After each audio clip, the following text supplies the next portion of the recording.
É verdade, o meu nome era Fábio José da Silva.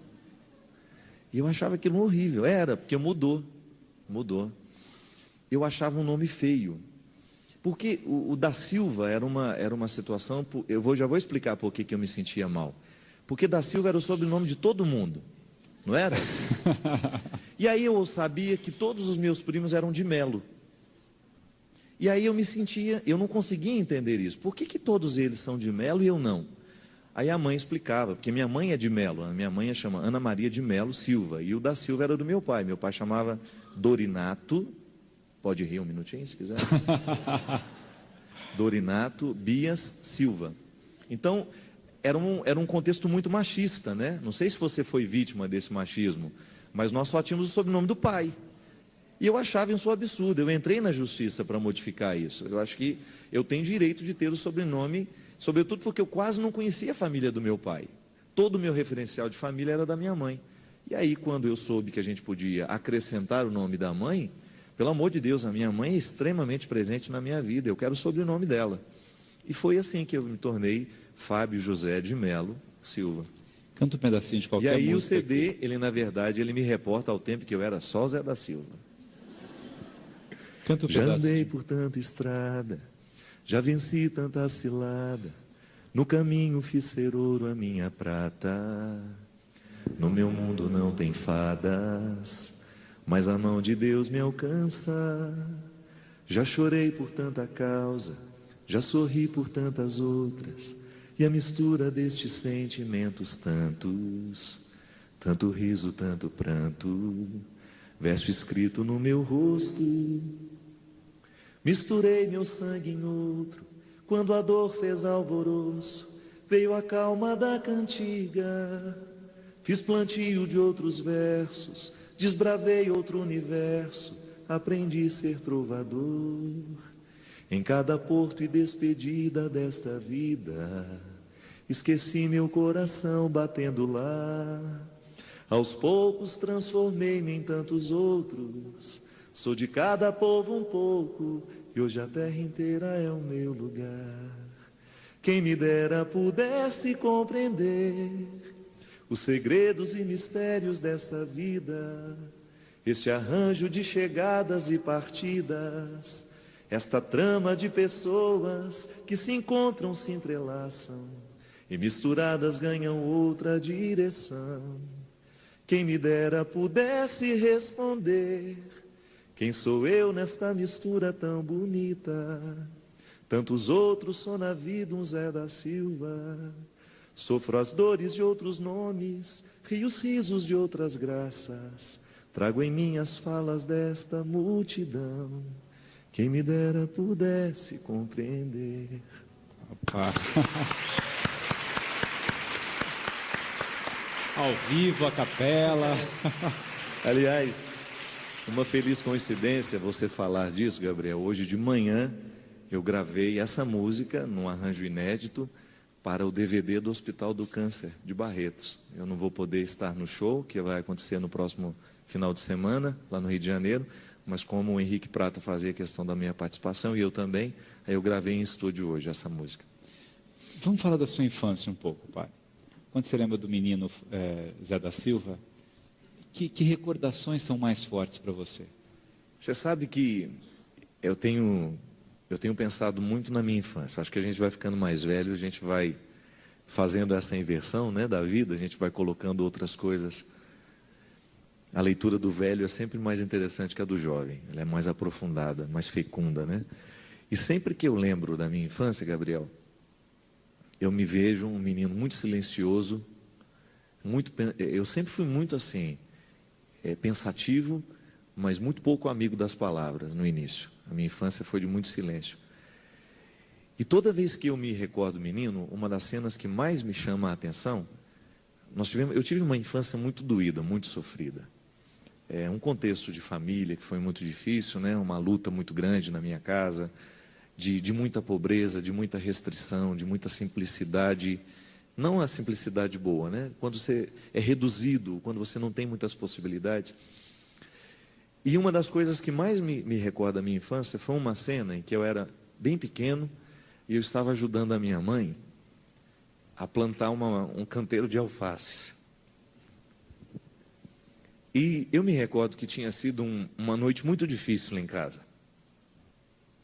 E a minha mãe estava chorando muito, me lembro um dia meio chuvoso, e mesmo assim ela levantou mais cedo, né, para ir replantar. Minha mãe sempre plantava aquilo que a gente comia: alface, couve, abóbora, moranga. E ela estava lá mexendo naquele canteiro de alface, transplantando as mudas para o canteiro. É uma das cenas mais felizes da minha vida. E eu me recordo que eu saí, era muito miudinha ainda, né? Eu fui ver e fiquei agachadinho assim junto com ela. Ela estava no canteiro mudando as mudas e chorando. Chorando e plantando as mudas. E aí eu disse para ela assim: a senhora está chorando? Ela disse: não, é a chuva. E olhou assim para o céu, né?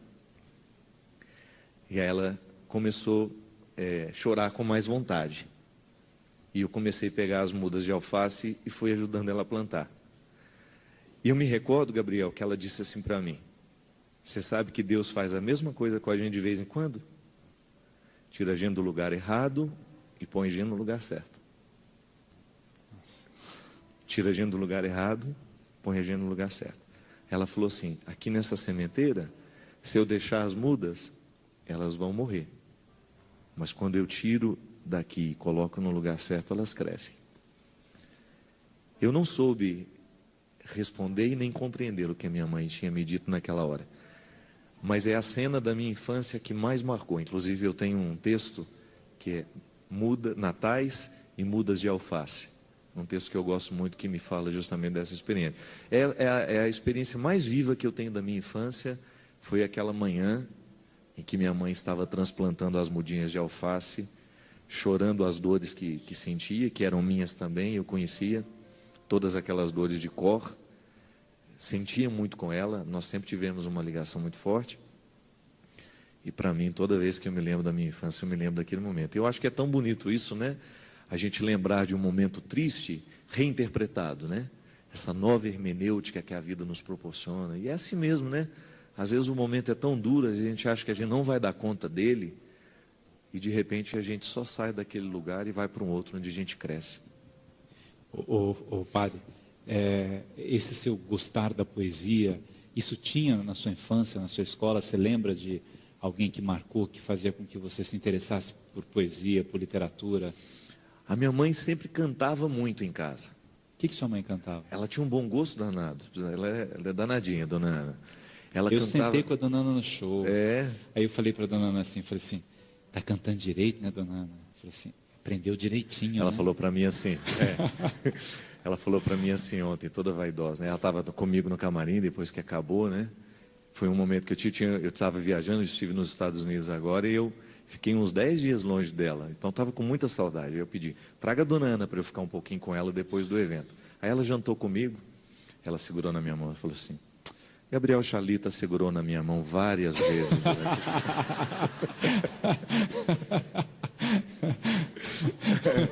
Foi mesmo. Ela é uma figurinha rara.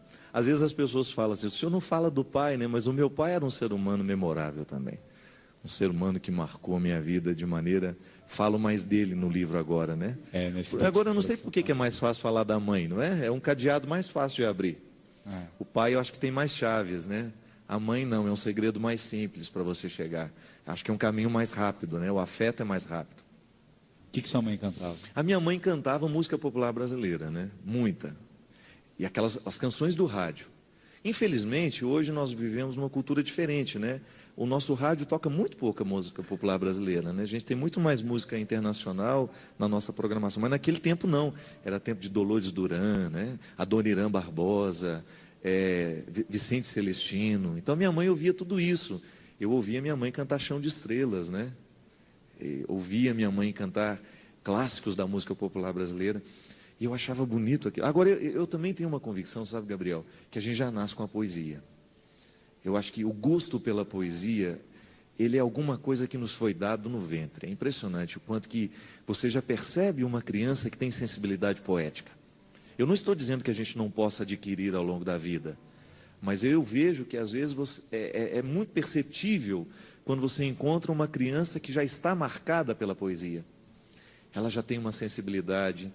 A Juliana, uma amiga minha lá de Formiga, esposa do Ademar, ela tem uma filha que chama Luísa. E a Luísa é uma menina que se emociona com muita facilidade. E a Juliana achava que ela tinha algum problema no início. Ela, gente, essa menina chora com tudo, eu acho que ela é doente. E eu dizia para ela, você tem um filho raro, um ser humano raro, que tem uma sensibilidade à flor da pele. Essa menina está pronta para a poesia, né? A poesia vai encontrar lugar nela, essa capacidade de se admirar. No meu conto, Mulheres de Aço, de Flores, né? Tem uma louca, né? Que entra numa loja de tecido, a mulher mostra um tecido azul e ela chora. Que ela achou que o azul merecia um choro, né? De tão bonito que era. Então, essa experiência da poesia